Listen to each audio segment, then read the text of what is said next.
Assalamualaikum dan salam sejahtera. Isu yang akan saya paparkan pada hari ini ialah tentang aktiviti kecergasan fizikal dapat mengurangkan risiko penyakit kardiovaskular. Di sini saya akan terangkan definisi dan punca seseorang itu mendapat penyakit kardiovaskular.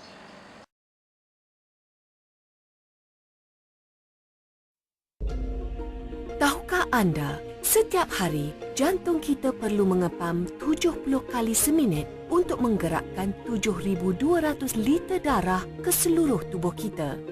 Sistem peredaran darah kita adalah perlu untuk membekalkan 60 trilion sel dengan oksigen, air, nutrien, hormon dan sel darah putih. Pada masa yang sama, ia juga mengangkut sisa metabolik keluar dari tubuh kita.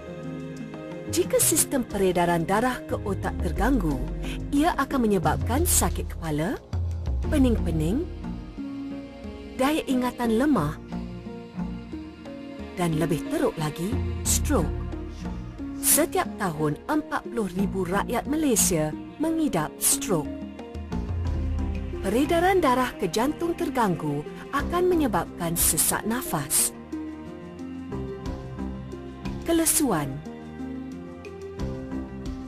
sakit dada dan penyakit jantung koronari.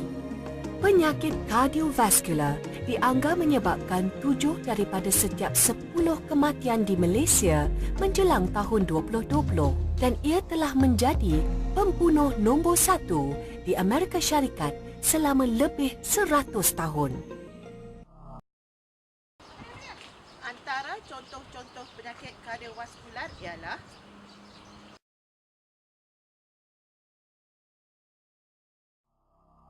sistem peredaran darah yang tidak baik boleh menyebabkan bengkak kaki, kesejukan kaki dan tangan, vena varicose,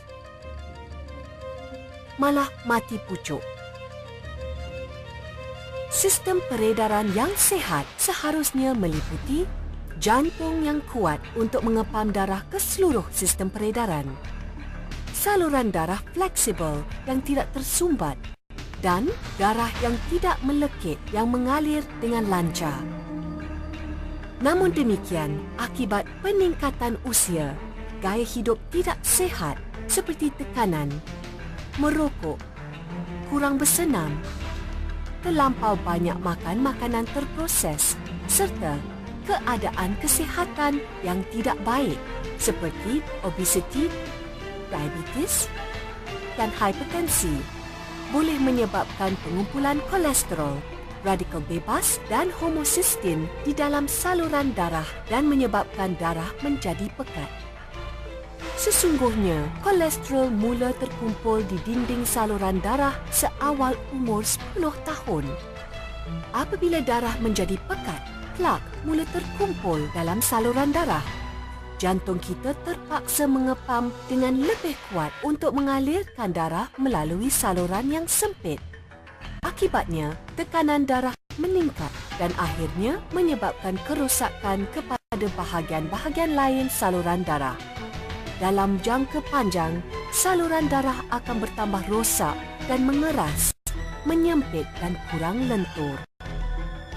Oleh itu, kita memerlukan satu penyelesaian holistik untuk menjaga jantung, saluran darah dan darah kita demi fungsi sistem peredaran darah yang optimum.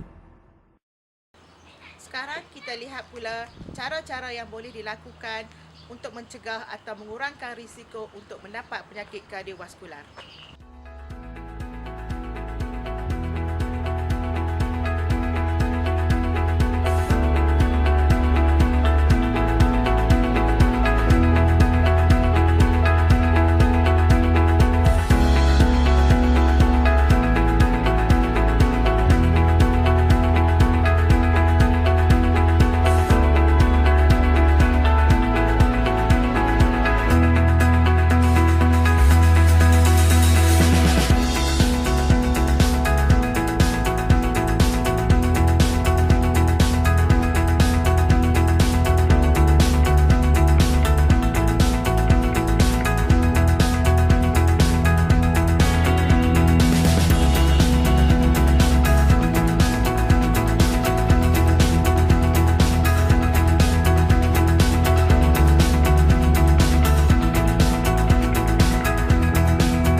memperkenalkan Live Extra, satu formulasi yang dihasilkan atas perundingan penerima Anugerah Hadiah Nobel, Profesor Dr. Ferit Murad.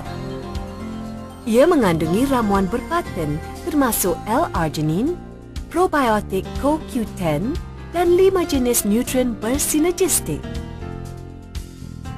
L-arginine adalah bahan bakar penting untuk menghasilkan nitrik oksida. Nitrik oksida merupakan penenang kepada saluran darah, membantu saluran darah menjadi fleksibel dan kenyal. Probiotik CoQ10 membantu meningkatkan tenaga selular dan aktiviti jantung, di samping melindunginya daripada kerosakan radikal bebas. Rangkaian vitamin dan antioksidan yang komprehensif membantu melaras paras kolesterol dan homocistin yang menyebabkan darah pekat. Live Extra adalah selamat dan berkesan dengan pensijilan dari badan antarabangsa seperti Pentadbiran Makanan Amerika Syarikat, Pentadbiran Barangan Terapeutik, serta disahkan halal oleh Majlis Makanan dan Nutrisi Islam Amerika Syarikat, IFANCA. Sistem peredaran darah yang sihat adalah asas usia panjang, gaya hidup yang cergas serta hubungan yang harmonis. Jadi jagalah kesihatan peredaran darah anda dengan Live Extra. Selesai sudah paparan isu saya pada hari ini. Semoga kita bertemu di lain waktu dengan isu yang lebih menarik lagi. Sekian, Assalamualaikum.